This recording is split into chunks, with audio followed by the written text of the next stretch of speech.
नमस्कार, दिव्य हिमाचल टीवी में मैं मोहिनी सूद आप सभी का स्वागत करती हूँ। दर्शकों, डॉक्टर से मिलिए शो में आज हम जिस विषय पर बात करने जा रहे हैं वो है ब्लड प्रेशर। ब्लड प्रेशर को अगर नियंत्रण में ना रखा जाए तो यह भयंकर रोगों का रूप भी ले सकता है। तो कैसे इसे कंट्रोल करें, क्या है इसके लक्षण, जानेंगे हम आज के एपिसोड में। इसीलिए जुड़े रहिए आप सभी दिव्य हिमाचल टीवी के साथ। दर्शकों, इसी के साथ हमारे साथ जुड़ गए हैं डॉक्टर अमित डवाश।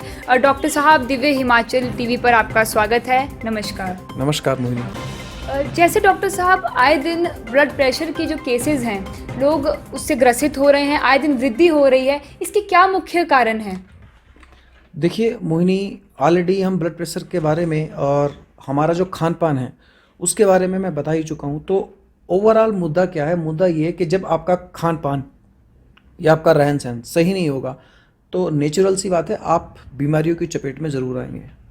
ब्लड प्रेशर एक ऐसी समस्या है जो इस समय बहुत ज़्यादा बढ़ती जा रही है और इस समस्या से हर इंसान आज की डेट में, हम कह सकते हैं कि इवन यहाँ तक कि 20 से 25 साल के जो युवा हैं वो भी इसकी चपेट में आ रहे हैं।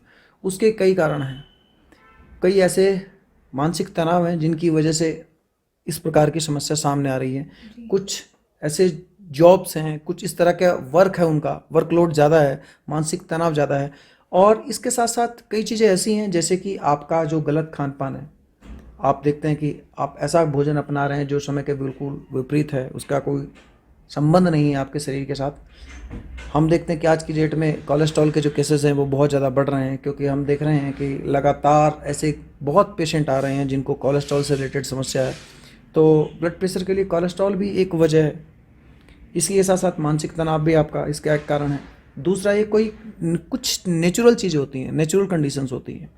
जैसे अगर हम बात करें, आप दौड़ रहे हैं तो नेचुरली आपकी बॉडी को ब्लड की ज़्यादा ज़रूरत होती है, क्योंकि ऑक्सीजन की रिक्वायरमेंट उस समय होती है। तो नेचुरल सी बात है कि आपका बीपी बढ़ता है। दूसरी चीज़, अगर कोई गर्भवती स्त्री है तो नेचुरली उस दौरान एक फिटस उसके पेट में पल रहा होता है, एक बच्चा पल रहा होता है, तो उस दौरान नेचुरली ब्लड प्रेशर बढ़ जाता है। तो कई ऐसी कंडीशंस हैं, जैसे महिलाओं में अक्सर देखने को मिलता है कि जो मीनोपॉज हैं उस समय इस तरह की समस्या जो हैं आम हो जाती हैं। तो कुछ भी जो भी आपके शरीर के अंदर चल रहा है वो एक ना एक कारण की वजह से चल रहा है। कोई ना कोई कारण है ब्लड प्रेशर के बढ़ने का। या तो आपका गलत खान पान है, या फिर आपका स्ट्रेस लेवल, मानसिक तनाव आप बहुत ले रहे हैं, या फिर अगर आप नाइट वॉचिंग करते हैं बहुत ज़्यादा, क्योंकि कुछ जॉब ऐसी हैं जिसमें लोग रात को बहुत ज़्यादा जागते हैं। तो इस प्रकार की कई ऐसी समस्याएं हैं जिसकी वजह से ब्लड प्रेशर की समस्या जो है जनरेट होती है।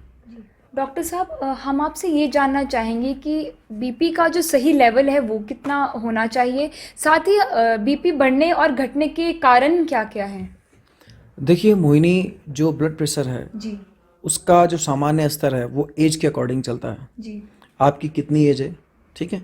क्योंकि अगर कोई 60 साल का इंसान है तो उसका बीपी एक 20 साल के इंसान से अलग होगा, ये नेचुरल सी बात है।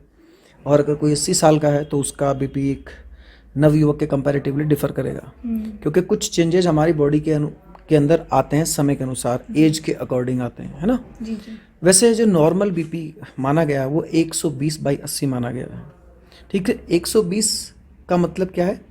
सिस्टोलिक। सिस्टोलिक का मतलब ये है कि जब आप का हार्ट पंप कर रहा होता है, मतलब कॉन्ट्रैक्ट कर रहा होता है, उस दौरान जो प्रेशर पड़ता है उसको सिस्टोलिक प्रेशर कहते हैं। और जब आपका हार्ट रिलैक्स हो रहा होता है उस समय जो आर्टरीज पर आपकी प्रेशर क्रिएट होता है, वॉल पर जो प्रेशर क्रिएट होता है वो डायस्टोलिक होता है। तो सिस्टोलिक हमेशा हाई रहता है और डायस्टोलिक लो रहता है। लेकिन अगर हम बात करें एज फैक्टर के अनुसार, तो जैसे जैसे इंसान की एज बढ़ती जाती है तो बीपी में वेरिएशन देखा जा सकता है। जो हाईएस्ट बीपी माना गया है, अगर 150 से आपका बीपी ज़्यादा चल रहा है तो ये कोई संकेत है कि आपका बीपी हाई रहता है। दूसरी चीज़, अगर 180/120 अगर आपका बीपी रहता है तो बहुत हाई बीपी आपका माना गया है। और कई ऐसे कंडीशन भी डेवलप हो सकती हैं जिसमें ब्रेन की आर्टरी भी रप्चर हो जाती है, कई लोगों की नाक से भी खून आ जाता है। तो ध्यान ये रखना है आपने कि आपका बीपी, अगर आपको बीपी की समस्या है तो सबसे पहले उसके मूल कारणों को आपको समझना होगा कि मूल कारण क्या है। क्योंकि आपके शरीर के अंदर कोई भी चीज़, चाहे वो ब्लड प्रेशर हो, चाहे आपकी रेस्पिरेशन की रेट हो, वो ऐसे ही नहीं बढ़ता, कोई ना कोई कारण ज़रूर होता है। एग्जाम्पल के तौर पे मैं कुछ ऐसे पॉइंट्स आपको बताने वाला हूँ, थोड़ा आम भाषा में समझाने की कोशिश करूँगा। ये आपकी आर्टरी है, वॉल है एक ट्यूब की तरह। जब कोई लिक्विड इसके अंदर फ्लो करता है तो वो लिक्विड आगे की तरफ जाने के लिए इसके चारों तरफ दीवार पर इसकी चारों तरफ प्रेशर क्रिएट करता है। इसी को हम ब्लड प्रेशर कहते हैं। अब अमूमन कई बार क्या होता है कि अगर किसी को किडनी की प्रॉब्लम है जी। कई बार किडनी की प्रॉब्लम की वजह से आपका बीपी बढ़ सकता है, और कई बार बीपी की वजह से भी आपको किडनी की प्रॉब्लम हो सकती है, वाइस वर्सा चलता है। अगर सपोज दैट आपकी किडनी के अंदर जो ब्लड की सप्लाई है, यानी कि जो रुधिर की सप्लाई है, अगर वो प्रभावित होती है, आर्टरीज के अंदर कोई ब्लॉकेज आ जाती है, तो आपकी किडनी आपके मस्तिष्क को सिग्नल भेजती है कि मेरे को प्रॉपर ब्लड नहीं मिल रहा है, कृपया ब्लड के प्रेशर को बढ़ाइए। अब अगर इसके अंदर रुकावट होगी तो प्रॉपर मात्रा में किडनी को ब्लड नहीं मिल पाएगा। इस केस में क्या होगा, ब्रेन को सिग्नल जाएगा और हार्ट तेजी के साथ पंप करना शुरू करता है, अपने प्रेशर को बढ़ा देता है ताकि किडनी तक प्रॉपर ब्लड पहुंच पाए। इस दौरान अगर आपकी जांच नहीं हुई है और आप कोई भी मेडिसिन लेते हैं, इवन वो होम्योपैथी हो, पंचगव्य हो, एलोपैथिक सिस्टम की हो, किसी भी पैथी की अगर आप कोई मेडिसिन ले रहे हैं बिना किसी जांच पड़ताल के, तो आप ध्यान ये रखिए कि वो ब्लड प्रेशर कम करने की जो मेडिसिन आप ले रहे हैं उसका बहुत ज़्यादा खतरनाक आपके शरीर पर असर हो सकता है। मतलब क्या, किडनी को प्रॉपर ब्लड नहीं मिल रहा था, इसीलिए किडनी से सिग्नल जाता है ब्रेन की ओर और हार्ट तेज़ी के साथ पंप करता है ताकि किडनी को प्रॉपर ब्लड मिले।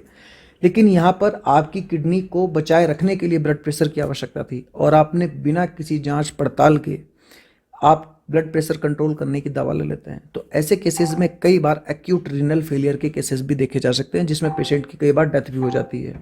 तो इस बात का विशेष ध्यान रखें कि सबसे पहले आपकी जो बीमारी है उसके मूलभूत कारणों को समझना बेहद ज़रूरी है।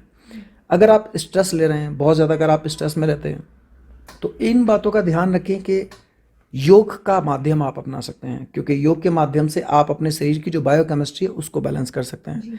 कई लोग ऐसे हैं जो डाइट में बहुत ज़्यादा नमक खाते हैं। अक्सर आपने देखा होगा मोहिनी कि डॉक्टर्स हमेशा कहते हैं कि नमक कम कीजिए आप, जी बिल्कुल, है ना। तो जिन लोगों को बीपी की प्रॉब्लम होती है डॉक्टर्स उनको यही कहते हैं कि आप नमक कम लीजिए। दरअसल जो सोडियम है, सोडियम की वजह से आपका ब्लड प्रेशर बढ़ जाता है। इसके केसेस में अगर आप जो सफ़ेद नमक खा रहे हैं, डॉक्टर आपको नमक कम खाने की सलाह देते हैं, इसके बजाय आपको सेंधा नमक का सेवन अपने खाने में करना चाहिए। बिल्कुल। डॉक्टर साहब, हम आपसे ये जानना चाहेंगे, जैसे युवाओं में भी आजकल बीपी की समस्या जो है ज़्यादातर देखी जा रही है, तो उसके क्या मुख्य कारण हैं? देखिए मोहिनी, इस समय आज का जो युवा है, जो हम खाना अपना रहे हैं या जो हमारा रहन सहन है, इस पर भी उसका फ़र्क पड़ता है। जैसे सपोज दैट आज के टाइम हम बहुत फैटी फूड खा रहे हैं, जी, ठीक है, जो बॉडी हमारे ब्लड के अंदर चर्बी को बढ़ा रहा है, यानी कि वसा को बढ़ा रहा है। अगर वसा आपके शरीर के अंदर या खून के अंदर ज़्यादा है तो वो आर्टरीज को अवरोध करने का काम करती है, ठीक है, हार्डनिंग का भी काम करती है कई बार। तो उस केसेस में जो युवा हैं वो ज़्यादा इसकी चपेट में आ रहे हैं, क्योंकि उनकी डाइट जो है वो, पहली बात तो हेल्दी डाइट नहीं है। आज की डेट में जो हम देख रहे हैं कि फास्ट फूड बहुत चला हुआ है, वो इसका रीज़न है। और आज की डेट में कहीं ना कहीं जो युवा वर्ग है वो आज की डेट में इतना तनाव में रहता है जिसकी कोई हद नहीं है। कई लोग तो नशे का सहारा भी लेते हैं, है ना। बिल्कुल। डॉक्टर साहब, जैसे अभी आपने ब्लड प्रेशर के बारे में सभी दर्शकों को जानकारी दे दी है, हम जानना चाहेंगे हाई ब्लड प्रेशर और लो ब्लड प्रेशर में डिफरेंस क्या है और साथ ही लक्षण क्या क्या हैं? देखिए मोहिनी, हाई ब्लड प्रेशर और लो ब्लड प्रेशर में कुछ कॉमन जो सिम्टम्स आते हैं वो मैं आपको बता रहा हूँ। जैसे अगर हाई की मैं बात करूँ तो कई लोगों के सर में दर्द देखा जाता है, कई लोग ऐसे हैं जिनको नाक से खून भी आता है, और कई पेशेंट ऐसे हैं जिनको हम देखते हैं कि वर्टाइगो यानी कि चक्कर भी उनको आते हैं, और दिल की जो धड़कन है वो बहुत तेज़ हो जाती है, पसीना उनको आना शुरू हो जाता है। तो वैसे तो ये वेरी करता है कि ब्लड प्रेशर कितना है इस पेशेंट का, है ना, क्योंकि सीवियरिटी जो सिम्टम्स की है वो इस चीज़ पर निर्भर करती है कि ब्लड प्रेशर कितना बढ़ा हुआ है ना। तो कुछ ये कॉमन सिम्टम है जो हाई ब्लड प्रेशर के अंदर देखे जा सकते हैं।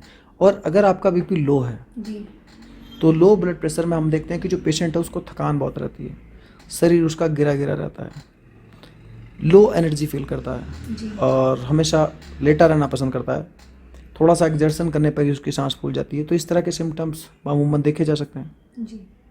डॉक्टर साहब, जितने भी दर्शक इस समय हमें लाइव देख रहे हैं, हम चाहेंगे आप उन सभी को बताएं कि क्या क्या सावधानियां जो है उन्हें बरतनी चाहिए और खान पान किस तरह का उन सभी को रखना चाहिए। जी बिल्कुल मोहिनी, क्योंकि ये जो बीमारियां हैं इनको हम बिना किसी दवा के भी कंट्रोल कर सकते हैं, अगर कोई पैथोलॉजिकल कंडीशन नहीं है तो। ठीक है, अगर आपके आर्टरीज के अंदर ब्लॉकेज नहीं है तो भी हम एक अमूमन कुछ लाइफ स्टाइल अपना चेंज करके हम इसको परिवर्तन कर सकते हैं। जैसे कि सुबह उठते ही साथ आपने 2 गिलास पानी पीना है, और पानी का ध्यान ये रखें कि पानी बैठकर ही आपने पीना है। सफ़ेद नमक का सेवन आपने बंद करना है, इसके बजाय आपने सेंधा नमक का सेवन करना है। जी। और अगर आपका बीपी बहुत ज़्यादा बढ़ा हुआ है तो आप केले का सेवन कर सकते हैं, क्योंकि केले में पोटेशियम बहुत अच्छा होता है, और जहाँ पोटेशियम होगा वो सोडियम वहाँ नेचुरली अपने आप कम हो जाएगा। किडनी आपको सोडियम को फिल्टर कर देगी बाहर इजीली। तो अगर आपका बीपी बहुत बड़ा रहता है तो आप केले का सेवन कर सकते हैं। लेकिन सबसे पहले मेरी सलाह आपको ये है कि आपको इस बात का विशेष ध्यान रखना है कि बीपी बढ़ने का कारण क्या है। क्या आपकी लाइफ में स्ट्रेस बहुत चला हुआ है, कोई तनाव आप झेल रहे हैं, या फिर आपके सोने की जो दिशा है वो सही नहीं है, क्योंकि शास्त्रों के अनुसार जो दिशा बताई गई है उस दिशा का आप पर जरूर पालन करें। दूसरी चीज़ और क्या करना है, आपने एक बात का विशेष ध्यान रखना, जितना भी फैटी फूड आप खा रहे हैं इसको खाना बंद करें, और रात्रि का जो भोजन आप कर रहे हैं उस पर विशेष ध्यान दें। वो जितना हो सके हल्का भोजन करें, और ज़्यादा गरिष्ठ जो भोजन है उससे थोड़ा दूरी बना कर रखें। नियमित रूप से आपने योग करना है, और जितना हो सकता है सुबह के समय आप थोड़ा एक्सरसाइज जरूर करें, योग करें। डॉक्टर साहब, बहुत से लोग मांसाहार और साथ में मदिरा पान भी करते हैं, तो उन्हें किस बातों का जो है ध्यान रखना चाहिए। देखिए मोहिनी, बहुत अच्छा सवाल है आपका, क्योंकि मांसाहार और शराब का सेवन का हमारे शरीर पर नकारात्मक प्रभाव पड़ता है। तो हमारी जो बॉडी है वो जितना अल्कलाइन रहेगी, बैलेंस रहेगी, एसिडिक और अल्कलाइन बैलेंस रहेगा, उतना ही आपका शरीर अच्छा काम करेगा। एग्जाम्पल के तौर पर आपकी जो राइट किडनी है, जो दाहिनी किडनी है आपकी, वो 80% अल्कलाइन सिक्रीट करती है और 20% करती है एसिड सिक्रीट। और जो लेफ्ट किडनी है आपकी, वो करती है 80% एसिड सिक्रीस और 20% अल्कलाइन सिक्रीट। जी। तो ध्यान ये रखना है कि आपका खान पान ऐसा होना चाहिए ताकि चीज़ें बैलेंस हो, प्रॉपर बैलेंस हो। मांसाहार चाहे किसी भी प्रकार का हो वो एसिडिक होता है, आपके शरीर के अंदर अम्लीयता को बढ़ाता है, और मांसाहार से आपको कोलेस्ट्रॉल बढ़ने का खतरा ज़्यादा हो सकता है। तो अगर आपका कोलेस्ट्रॉल बढ़ा रहता है तो आप मांसाहार का सेवन ना करें। और शराब का सेवन, एक्चुअल में शराब अल्कोहल जो है स्टिमुलेंट है एक तरह से, यानी कि बीपी को राइज करता है। हम देखते हैं कि कोई भी इंसान शराब पी के अचानक उसके दिमाग में गर्मी चढ़ती है और भड़क जाता है। तो स्टिमुलेंट, किसी भी प्रकार का स्टिमुलेंट, चाहे वो शराब हो, चाय हो, कॉफ़ी हो, कैफीन हो, किसी भी प्रकार का स्टिमुलेंट आपने यूज़ नहीं करना है अगर आपको ब्लड प्रेशर की समस्या है। तो अक्सर आपने देखा होगा डॉक्टर नमक भी बंद करते हैं, और आपको सलाह देते हैं कि अगर आपका बीपी बहुत ज़्यादा हाई है तो आप रेस्ट कीजिए, क्योंकि जब आप बॉडी की फिजिकल एग्जर्शन में रहती है तो नेचुरल सी बात है ब्लड प्रेशर राइज करता है। तो ऐसा कोई भी स्टिमुलेंट आप यूज़ ना करें जिसकी वजह से आपका जो ब्लड प्रेशर है वो राइज कर जाए। और बिल्कुल डॉक्टर साहब, इसी के साथ बहुत से लोग हैं जब बीपी लो होता है तो होम रेमेडी के हिसाब से वो कॉफ़ी का सेवन कर लेते हैं या कॉफ़ी की टॉफ़ी कुछ खा लेते हैं, तो उनके लिए क्या सलाह है आपकी, उनके लिए क्या कहना चाहेंगे। हाँ देखिए, अभी जैसे मैंने बताया कि अगर आपका बीपी हाई रहता है तो स्टिमुलेंट का सेवन ना करें, और अगर आपका बीपी लो रहता है जी, तो आप स्टिमुलेंट का सेवन कर सकते हैं। आप कॉफ़ी ले सकते हैं, आप चाय ले सकते हैं, आप कैफीन कोई खाद्य पदार्थ ले सकते हैं, कुछ लोग चॉकलेट पसंद करते हैं। तो डेफिनेटली, बट ये कि अगर आपका बीपी बार बार लो हो रहा है तो ये एक सोचने वाली बात है। इस पर आपको अमल करना होगा कि आपके खाने पीने में ऐसी क्या गलती हो रही है, क्या आप ऐसी लाइफ स्टाइल अपना रहे हैं जिसकी वजह से ऐसी समस्या हो रही है, क्योंकि बीपी लो होने के और बीपी हाई होने के कई कारण हैं। डॉक्टर डवाश, क्या होम्योपैथी में भी इलाज संभव है ब्लड प्रेशर का। हाँ मोहिनी, होम्योपैथी में हर बीमारी का इलाज संभव है। जी। तो नेचुरल सी बात है, ब्लड प्रेशर का भी इलाज संभव होगा। होम्योपैथी में लक्षणों का जो चुनाव किया जाता है वो मानसिक लक्षणों का और शारीरिक लक्षणों का, दोनों का चुनाव किया जाता है। आपको बीमारी के लक्षण मानसिक तौर पर किस तरह का आप महसूस कर रहे हैं, शारीरिक तौर पर आपके किस तरह के लक्षण हैं, क्या आपकी बीपी की हिस्ट्री रही है, क्योंकि कई लोगों को जो बीपी है वो जेनेटिकली चलता है, पीढ़ी दर पीढ़ी ये समस्या होती है। कई लोग ऐसे हैं जिनको थायराइड की वजह से समस्या हो सकती है, क्योंकि थायराइड अगर आपका बढ़ा है तो आपका LDL, लो डेंसिटी लिपोप्रोटीन बढ़ जाता है, जिसकी वजह से आपको बीपी की समस्या हो सकती है। कोलेस्ट्रॉल, जिसको आम भाषा में हम कहते हैं, कोलेस्ट्रॉल अगर आपका बढ़ा है तो हमने ये देखना होता है कि जो पेशेंट है सामने, उसके शरीर के अंदर लक्षण क्या रहे हैं। अगर उसका कोलेस्ट्रॉल बढ़ा है तो उसके अंदर और भी लक्षण होंगे, ठीक है। तो हमने मेन मुख्यतः जो पेशेंट है उसके शारीरिक और मानसिक लक्षणों को नोट करना होता है और फिर उस आधार पर होम्योपैथिक दवा का चुनाव करना पड़ता है। तो वो दवा आपके शारीरिक लक्षण ही नहीं बल्कि जो मूल कारण है आपके बीपी का उसको भी वो रिवर्स करती है जी। तो इसमें आपके बीपी का पूर्णतः इलाज संभव है। इसी के साथ दर्शकों, आज डॉक्टर अमित डवाश ने आप सभी को ब्लड प्रेशर के ऊपर जानकारी दी है, साथ ही आपको सावधानियां बरतने के लिए भी उन्होंने बताया है। डॉक्टर साहब, पिछला एपिसोड हमारा थायराइड पे रहा था। दर्शकों के काफ़ी सारे प्रश्न भी आए हैं जिसके जवाब मैं चाहूँगी आप सभी दर्शकों को ज़रूर दें। सबसे पहले तो मीनाक्षी शर्मा लिख रही हैं, क्या बिना मेडिसिन के भी थायराइड ठीक हो सकता है क्या? देखिए मीनाक्षी जी, जो थायराइड की प्रॉब्लम है उसके कई कारण हैं। अगर आप उसका मूल जो कारण है अगर उसका आप निवारण करते हैं, अगर वो खाने से संबंधित है या आपकी गलत दिनचर्या से संबंधित है, ठीक है, या आप तनाव में बहुत ज़्यादा रहते हैं तो उससे भी थायराइड अफेक्ट होता है। तो अगर आप अपने थायराइड का मूल कारण आप समझ पाएँ और वो कारण ऐसा हो कि जिसको आसानी से आप रिमूव कर सकते हैं तो नेचुरल सी बात है, हमारे शरीर के अंदर जो चीज़ें चलती हैं वो आवश्यकता के अनुसार घटती और बढ़ती रहती हैं।